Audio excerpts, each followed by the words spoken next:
Welcome to the NVUSD Future and Focus podcast. Well, AI is like a very patient tutor who never gets tired of explaining things. We know that we can't replace teachers with computers. And it will reshape the world that students are entering. We have to make sure that we keep student data privacy in mind. We can't just blindly trust the technology. Today, we're diving into a topic that's not just timely, but it's truly transformative: artificial intelligence in education. It's a subject that's generating a lot of buzz, and sometimes it's also generating a lot of questions. And we're here to answer them today. I'm Dr. Rossana Musetti, Superintendent of the Napa Valley Unified School District. And I'm Dr. Peter Aboud, Executive Director of Research, Data, and Assessment. In this series, we amplify student and staff voices, strengthen community connections, and spotlight strong teaching and learning across all of our schools, all through the lens of being future ready. And to help us navigate this exciting and sometimes scary topic, we're thrilled to have our Chief Technology Officer, Jordan Michaels, and our Education Technology Manager, Ashley Green, joining us today. And so welcome, Jordan, Ashley. Thanks for being here. Thank you for having us. It is a pleasure to be here to discuss this important topic that we're all facing in education. Yeah, we're excited to share our perspectives on AI's role in our schools. Well, welcome.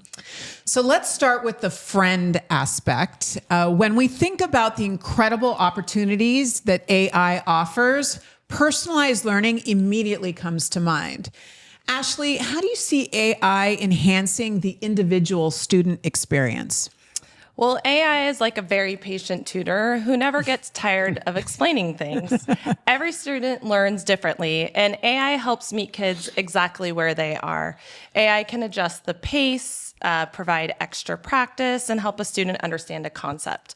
Imagine a classroom where no one has to raise their hand and say, I don't get it, because the technology is already tuned in and nudging the students in the right direction. It's about giving students a more personalized experience.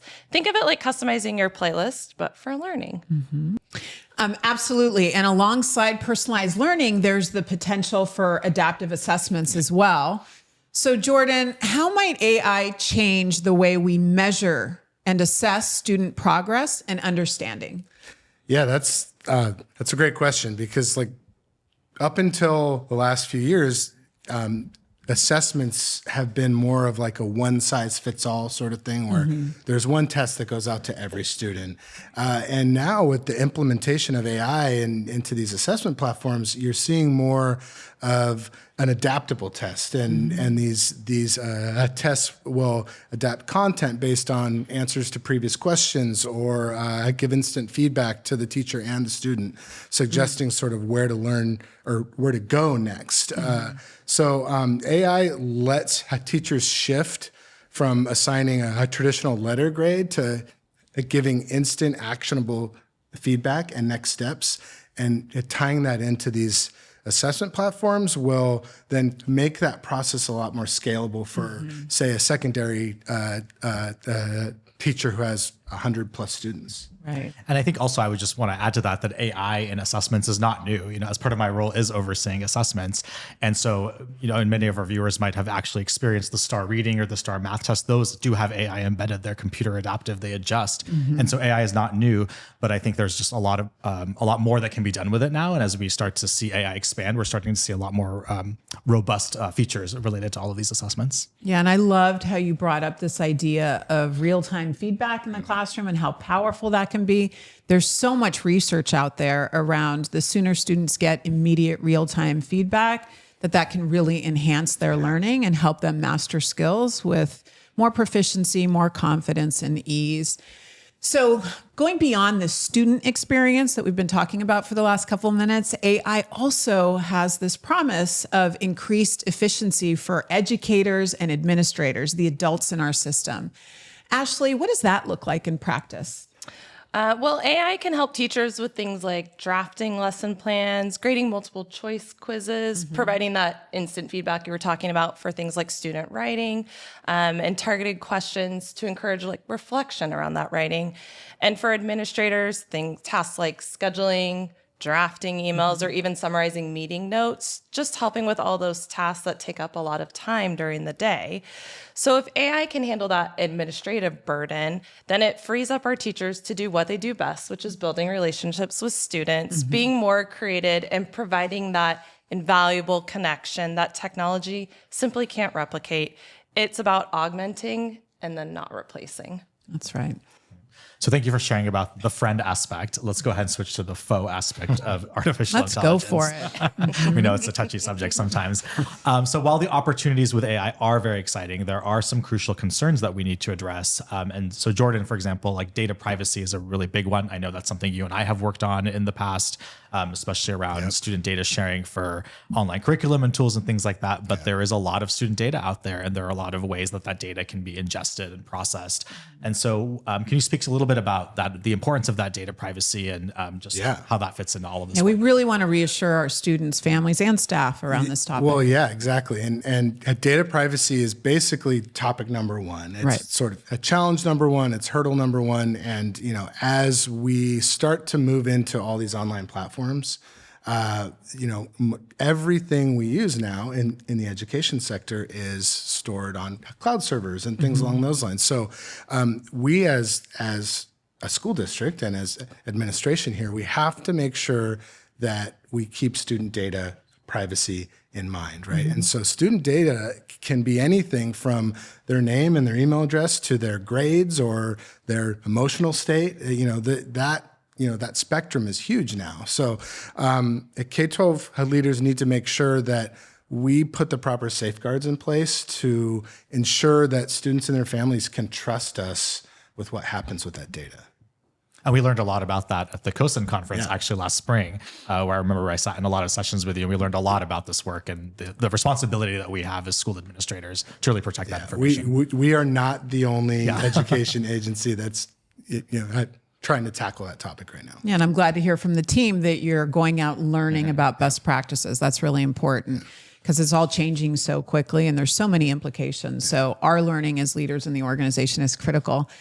How does NVUSD ensure that the safety and the security of our students and family information is for sure protected? Give families that reassurance again. Yeah, well, number one, our most powerful tool is to have an agreement with these organizations that have access to this data. So we call that in the education world a data privacy agreement, or a DPA. And those agreements are something that's negotiated between our school district and the software company or the assessment company, or something that whatever is collecting the student data. So it can be student data that's inputted by the students themselves or by a staff member.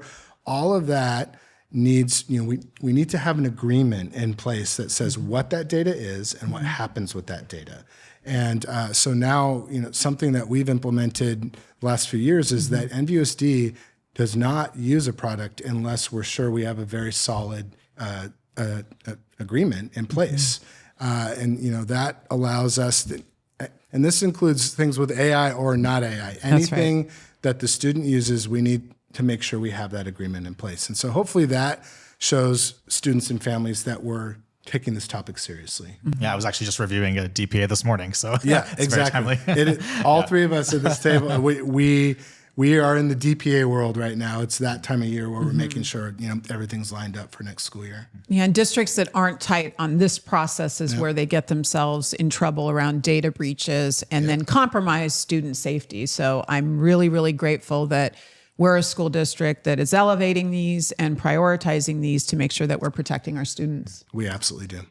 Yep. And closely related to the topic of data is this idea of algorithmic bias. And so one of the things we know about AI is that these systems are only as unbiased as the data that's being input into them. And so as a consequence of that, that data already reflects the existing social biases that we have. And so the AI could advertently perpetuate or even amplify some of these inequities. And so can you speak a little bit about that and the work that you're doing in that area? Yeah. One thing to remember about AI, and especially these LLM or large language model tools, is that everything that's put into these tools outside of our district is basically learned as part of the AI. So think about all the millions of people that are entering in data. These AI models are learning from that, and they're picking up, unfortunately, biases that are a part of society. And so in the K-12 environment, we have to remember to not only inform our students and staff and all of our users about what these biases are and how they can be harmful or, basically just not true. We also have to remember that if we inform our faculty and the people working with our students, if they're pulling something from a district-approved AI tool, that they're maybe reviewing it first before they bring it to students to make sure that these biases are not being put in a place where it's part of instruction and something like that. So we want AI to help close achievement gaps and not perpetuate the biases that helped cause the gaps in the first place. So I think there's also a really great opportunity to teach about biases. I remember there was a time, Ashley, you and I were just entering prompts into Gemini, and it was really interesting what was coming up and the ways that we could get a different result by clarifying our question and really being mindful of the biases that are built into that. And so I think there's a lot of potential there as well in working with kids and just raising awareness about that in the world. Yeah. And I'm also hearing that we can't just blindly trust the technology. That's something I'm really thinking about, that we have these incredible tools. AI is now the new sort of, superpower tool. And we need to remember that, there's no perfect technology, that we can't just trust it blindly. And that's important for us to be strategic and intentional and, cross-check it and just be very, very mindful, especially as it's new in our school system. yeah, exactly. Yes, and also because this data informs decisions that are made at the district and school site level, we're making sure that we collaborate as we move forward. And there are many ways that we're doing this. NVUSD has an inclusive and welcoming school committee that uses data to look at trends and assessments to ensure that there is equity and access for all students that helps address inherent biases in AI. We also just launched an AI council in the spring of this year. That's right. You had your first meeting, I think, in May. Is that right? Yep. Great. And you've got a great stakeholder group. Yeah, we have over 25 stakeholders with certificated, classified staff, administrators, and then later this month, we'll be welcoming parents and students to our council. And as part of Strategy 13, which is developing a process for smart technology planning and responsible use, our goal is to develop AI guidelines for both staff and students. And I love that you have classified and certificated staff. You've just got a lot of people with different roles in there, and that you're thinking about AI, not just about students or not just in terms of students or in terms of teachers, but really how does this work in our organization as a whole, and how can it impact all of the different people that have access to that tool. So that's And for a reminder for our audience out there, our certificated staff are the faculty and the staff that have had a teaching background. That could be principals, for example. And then our classified are our support staff or some of our administrators that might be more on the operational side of the district. Yeah, everyone can benefit from it. Everyone can benefit. And I do want to just say, Ashley is the one that designed this council and is running, and I just want to give you a shout out. You're rocking it, and Go Ashley. And I can't wait to see what the council can achieve in the fall. It's exciting. It's great. I'm glad you had a strong launch. The work really of the group aligns perfectly with, I think you mentioned it, Ashley, the work another committee is working on. Again, the Inclusive and Welcoming Schools Committee. So this committee is working to support and align Strategy 4, which is about cultivating a culture of belonging throughout NVUSD. And in that group, which also has a blend of members and making sure that we're looking at different perspectives by having a diverse membership in that committee, the group is using data to inform decisions that promote and celebrate inclusive and affirming practices, and to identify and eliminate harmful systemic practices and decisions that may cause disproportionate outcomes for students and exclusionary experiences for our students, families, and staff. And I'm so glad that we're being mindful of that even when we think about the application of AI, so that it stays more a friend than a foe.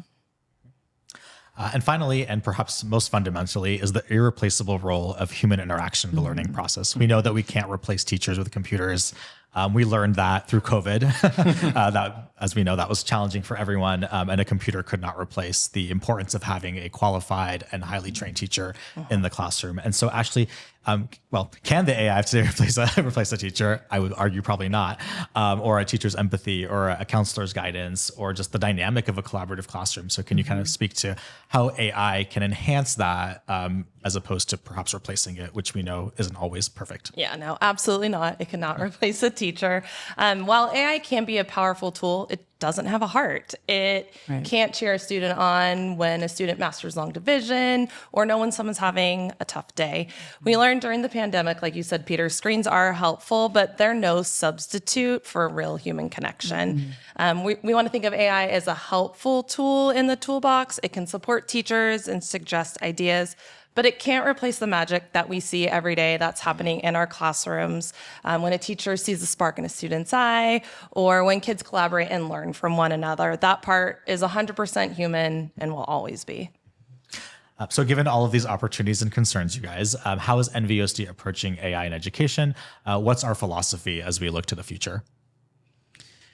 Well, I'd like to comment on that. NVUSD's approach is one of thoughtful exploration and cautious optimism, always grounded in its commitment to being future ready and student centered. At the end of the day, the district has to recognize artificial intelligence is here, and it will reshape the world that students are entering. So if we're too fearful around it, we're not adequately preparing them to be future ready and be prepared for that real world. So the responsibility for us as an educational organization is to prepare them for that world and to leverage technology responsibly to enhance their learning. I also just want to comment and reassure the community and any of those listeners that might be out there that might have concerns around developmental appropriateness around some of these tools. We've already dramatically improved our strategy and implementation around making sure that we're mindful of the students' developmental phases as they move through the school system. We know post-COVID, there was, like you mentioned, Ashley, an overuse of screens because that was the necessity at the time. And we've had to, think about how we recalibrate around that because we know human interaction is critical. Real books in front of students is critical. Students having the tangible touch, especially in those early learning years, is really important. So I just, as a superintendent, want to reassure everyone that we remain mindful and conscious around that, even as we meet this responsibility of empowering our students with these new tools that they're going to use with or without us, right? So we have to, by us getting ready, we're helping prepare our students using the tools safely. And during COVID, we also really just adopted a lot of tools, and just because, again, like you were saying, Dr. Musetti, that was a need at the time. And now moving forward, we're not rushing into the adoption of tools without careful consideration. We're looking at pilot programs. We're engaging in professional development for staff to understand AI's capabilities and limitations, and really prioritizing those ethical implications that we were talking about earlier. And so to help ensure that we meet the needs of everyone in the district, we're really going to be relying heavily on the guidance and research done by the AI Council that the two of you are leading, or Ashley's leading. Mostly. And you're preparing for professional learning, professional development. That I'm sure that's a big piece of the plan ahead, along with the guidelines. Great. So AI is viewed as a tool. When wielded thoughtfully, it can empower educators and it can personalize the learning experience for our students. But in order for it to be used within NVUSD, it must always serve our core mission, and that's to cultivate confident, compassionate, and adaptable graduates.